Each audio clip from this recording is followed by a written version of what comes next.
Mina ngisize Nkosi yami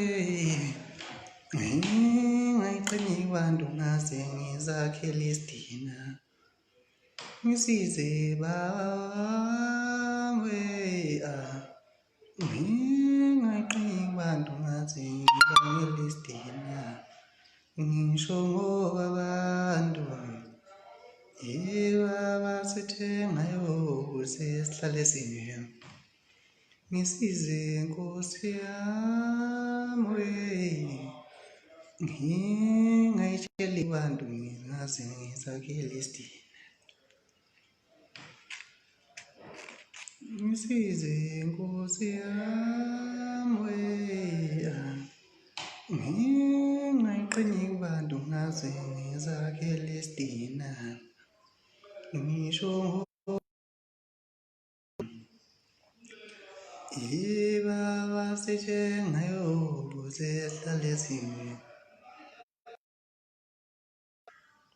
Ukhuluma kontombazana awushuthi uziphethe kahle awunokuthula wakho futhi yanda ufihla umqola kuphela wena wathatha isinqumo usuqoma amankongoni ngasala ngingedwa sanibona ninjani le job usuku lungiphathe kahle ade bese emsebenzini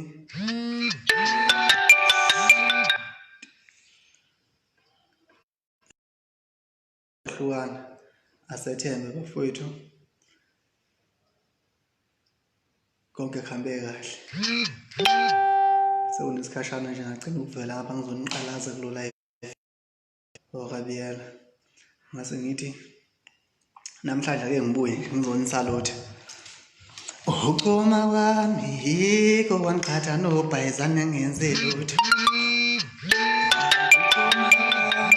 yiko wangiqhatha nobhayizane ngenze lutho imali isimbi now and then funa mikhala ayinamkhawulo makulesikhathi ngizothi ngiphazamiseke ake sikhande indoda nje namhlanje ngiyazi ukuthi baningi abantu abafollowa leli page abaningi babo abantu abasengaphansi kwesandla sabazali abantu abasafundayo bese kwanabantu asebephumile nje ngaphansi kwesandla zabazali sebeyiphethe bona kodwa bese kusala ukuthi umuntu uphila nobani uzekwazi ukulawuleka ngiyabona ama-comment la khona ama-comment akhuluma mathanda athuka nadelelayo ngizothi nje bafowethu laba abakhuluma iy'nkulumo ey'bheke eceleni ney'phula inhliziyo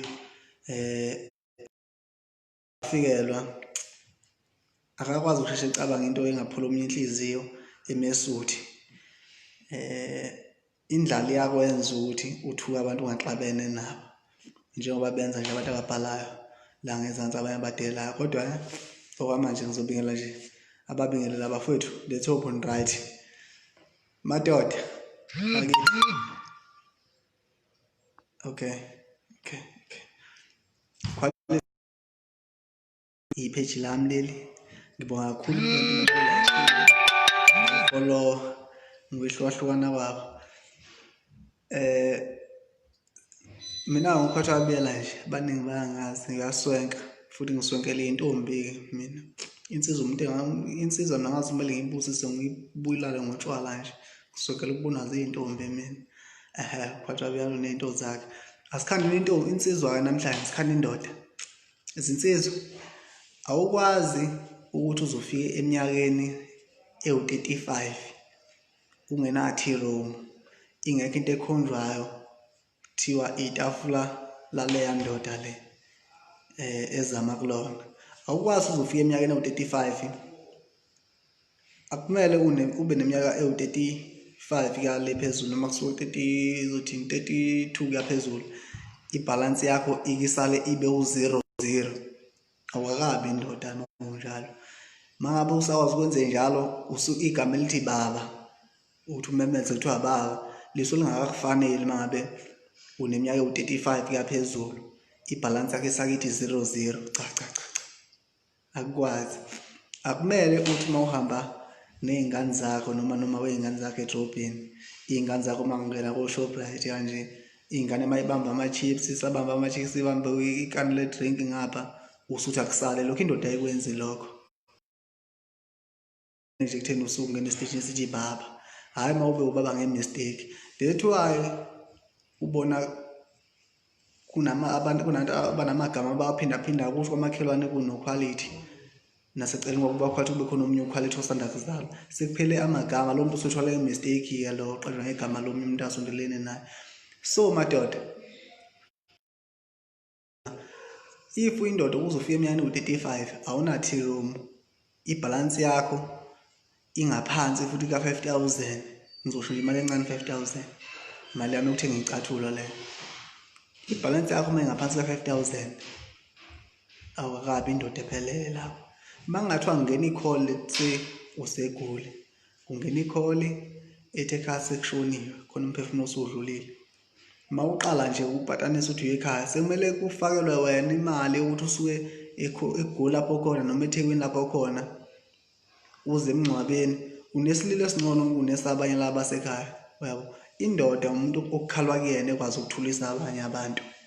Uyabo, dethiwa uNkulunkulu kwaba umuntu wesilisa, ingoba uNkulunkulu sikwazi ukuthi mesikhala kuyena sibe nethemba lokuthi iy'celo zethu zizofezeka. Mina khona nje amaphathi engingakwazi ukuwadlala kaNkulunkulu, ngoba bakhona abantu abakwazi ukukhala kimi besizakale, kodwa asikho lapho. Madoda, amadoda amaningi ubwabona relationship, amadoda anovalo kakhulu. Uma ufuna ukuphumelela empilweni, thatha i-risk ngempilo yakho. Uma ungakwenzi lokho, uyozonda abanye abantu esebephumelele. Mina ngizalwe emhlabeni kunabantu ebengibalandela ngazi ukuthi baphumelele ngempilo noma bacebile, kanti not that bacebile, ingoba uqhathanisa nalabantu abasondelene nawo noma esigodini sangakithi lapho esihleli khona. Sami sifike ndaweni ngabona ukuthi hhayi, sazidlala ombombayi nje labantu la, ithini igwele obuvavela. Uyabo, so esibuyele e-comment ithini.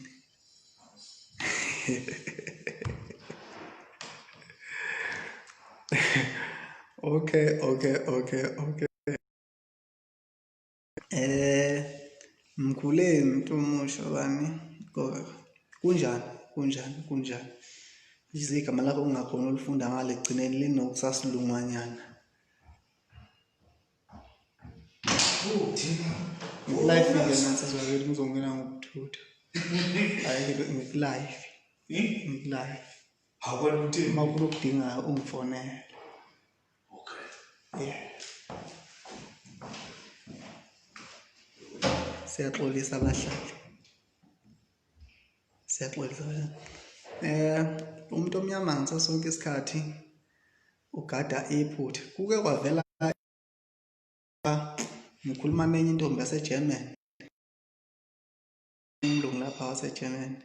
Kwase kusho ukuthi-ke kwangizuma ukukhuluma lapha ku-live, yangifica i-video call ngihleka. IsiNgisi asidingi ukukhulume usiphaphele, sidinga ukuthi isiNgisi ube polite uma uzokhuluma nomuntu.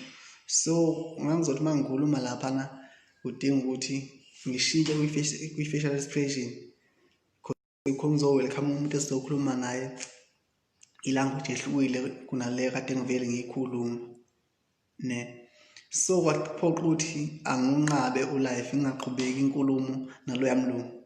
So ngiyabona la kuma-comment kunenkulumo evelayo ukuthi kwenzakalani nomlungu waseGerman. Yeah, ukuthi wangifica ngekho esimeni sokuthi ngakhuluma naye because ngangiphaphe ngesiZulu ngalesa sikhathi. Kwadinga ukuthi sengibele ngishintshe, angikwazi ukuthi ngivele ngishintshe esithubeni nje efonini, sengiyashintsha ebusweni because ngizokhuluma nomunye umuntu. Alright, asikho lapho. Kwabangenayo nje manje bafowethu, welcome, sanemukela. Ngiyabonga bafowethu ufollow ipage lakithi. Nifike na Instagram futhi ufike nje ufollow ubone zonke izinto zenziwa Uqaulity. Nijwayele ukuba no live abaningi abasho lokhu comment ozobe uyibhala ezobe iyenza isenze kulento engizoyibuza. Madoda, sikhona yini isizathu sokuthi uma umuntu wesilisa ungakhulelanga phakathi kwezandla zabazali bakho, like ubaba nomama, ukhulele phakathi kwabo, let's say ubaba wakho wamlahla uma wakho noma awusitholanga isikhathi sokuba nobaba wakho eduze. Isizathu sokuthi uthi ubaba wakho awumdingi empilweni yakho noma ubaba wakho uyamzonda sikhona. Sizokwazi ukuqhubeka uma ukhona i-comment elokhuzana enoyebo noma cha. If ingekho ngiyaqhubeka la ngubaba wawo wonke umuntu wesilisa okhona la South Africa, ngoba ngiyisibuko senje. Uma ngabe uyindoda kumele ungene la kwi-page la, umthathe isithombe sami esisodwa, usiflame, usibeke eca kwesibuko sakhe ekamereni lakho, uthi uma ugqoka nje uthi yazi ngoba ngigqoka ama-R&M nje, nawe kumele upatanise, uhlanganise, ufike lapha e-Cartoon Center uyoyithola ilokhuzana i-R&M la ngigqoka.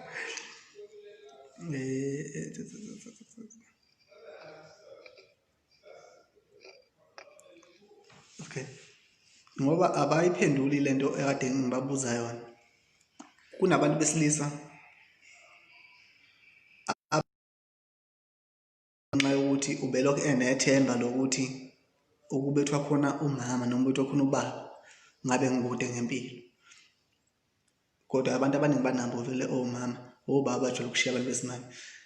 Kunabantu abangaphumelelile empilweni, if uzabe sebephumelele abafunanga ukusebenza ngokuy'khandla ngenxa yokuthi bebelokhu benokuthi enhliziyweni ukube kukhona umama noma ukube khona ubaba ngabe sengikude ngempilo.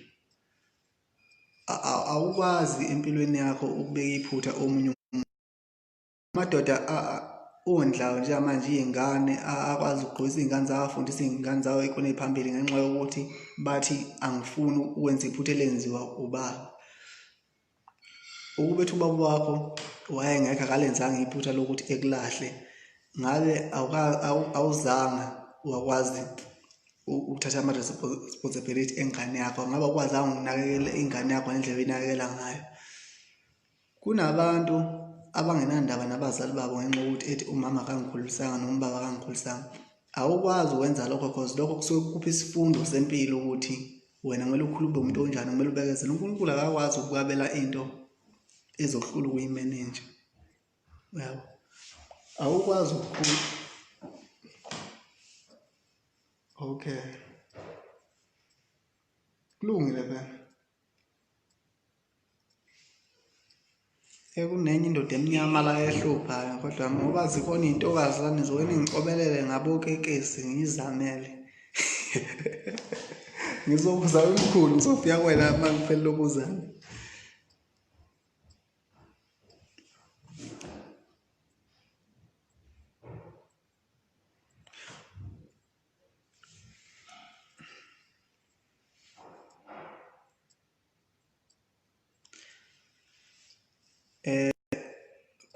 Kunombuzo omningi ohlezi uqhamuka njalo.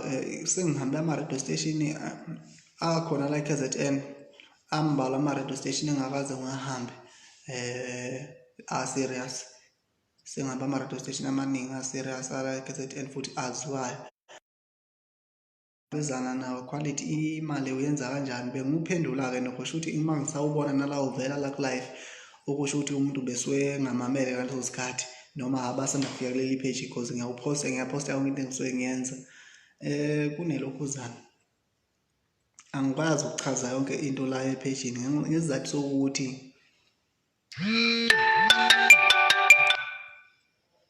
sokuthi i-most yabantu abaphila abantu abamnyama, uma beke bathola indlela yokuthi uphila kanjani noma uzenza kanjani izinto, akubona bonke abasuke bethi ngifuna ukuthatha lento abayishilo Uqaulity noma le ndlela akayenza ngakho athi ngiyenze ngayo.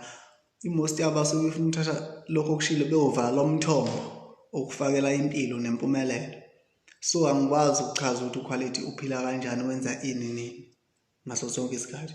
It's better ukuthi ufollowe yonke into engiyenzayo yonke indawo. Mhlawumbe kuyoba khona lokho okuncane uzokhona ukukuphika ukuthi le ndoda kuyoba izinto zayo izenza kanje, nami ngilandela le ndlela, kodwa awukwazi ukuyishintsha usumdala ukuthi ufuna ukuphila impilo ephilwa yimina because kusamele uqale kwa-0 uthi 0 1 2 kuye phezulu, uyabo. Indlela nendlela ineyivivinyo zakhona, ukwazi ukuthi sithi isuka uvuke usuyimina nje. So umbuzo ukuthi ukwathi imali wenza kanjani, angikwazi ukwenza lokho because most yabantu abakhona impilo engiyiphilayo bambalwa abantu abaphila la eSouth Africa abangayihaleli le mpilo engikuyona. So ukuze ukwazi ukuyirisha kumele ususe mina kuzohlala wena. That's why ungakwazi ukungi-explain ukuthi uQuality uphila impilo wenza izinto kanjani. Kumele u-understand nje uQuality uyaswenka, muhle unemali futhi.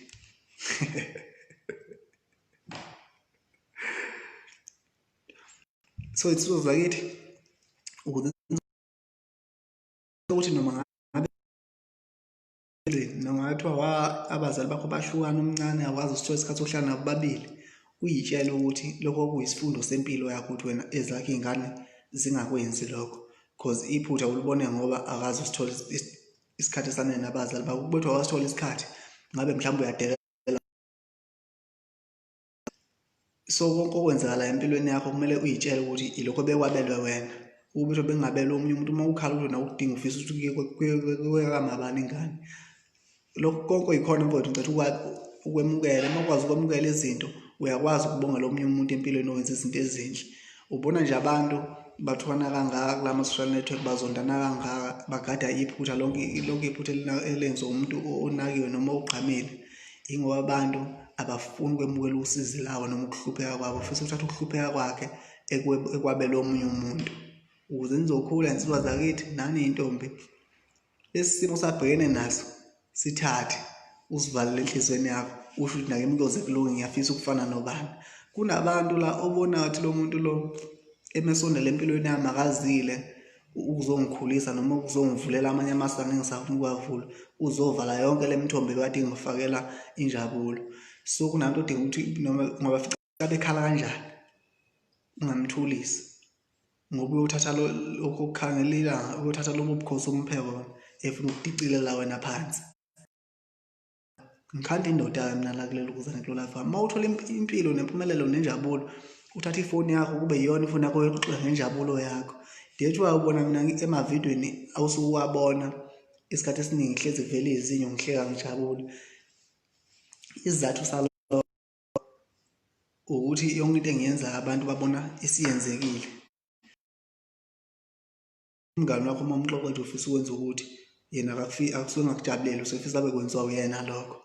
So ukuthatha ifoni yakho noma bethi uphethe efonini noma bethi Alcatel ifiliza kanjani, uyithathe ushuthe ngayo kube yona oxoxelayo ngempumelelo yakho, uyabo. Siyabonga. Ukhuluma yasebusuku.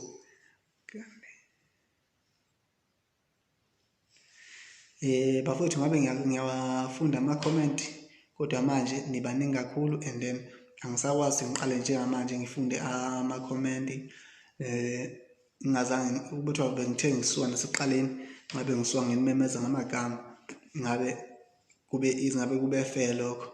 So it better ukuthi ngivele ngabe ngisaqhubeka nje nokwabiza because sengizophuma vele. Sizongena ku-live ku-Instagram okula ngizofike ngikwazi ukulibiza igama lakho ngamunye ngamunye. Mhlambe in 5 minutes ngizobe sengikhona live Instagram. Ufollow nje ucheck Uqaulity Biyela bese uyamlandela, uzombona Uqaulity Biyela lapha ku-Instagram. Ilo followers asuka ku 25,000 yale phezulu. Wena lo uma ukhona ungabisamnaka lo original no fake yakhona. Nibe rational kahle kanjani Uqaulity bafowethu.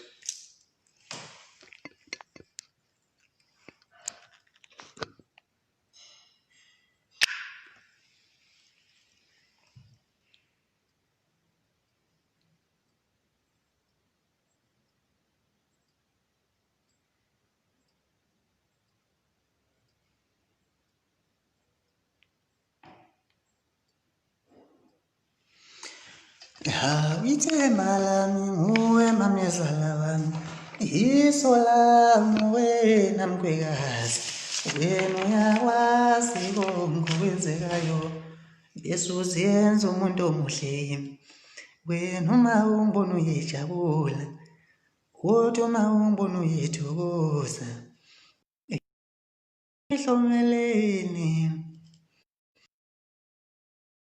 ngabuye emazulwini, Ihavu nje bese ngithola nje ihande ngathi nobaba ake ngiyodla bahlale uqualify uyalo wathi ekhuluma nomlungu waseGerman wathi equality now ake ngiyodla mfethu masibuya sidle thina ubaba wami engabuye manje Uthavu nje bese Nothing else she's basically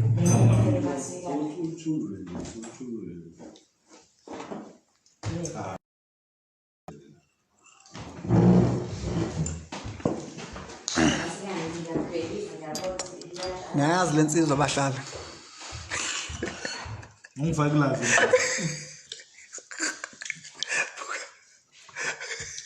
Hawu, quality. Yini lento ezayo? kadumbisa Ngitozodla. ngizodla bahlala hlala la esilungise segreen ukuthi sidla inyama la Hawu, Biyela. Yimbi lento ezayo.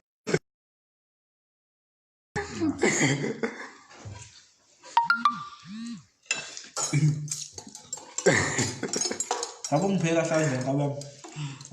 no pregnant so. Don't judge me. Who?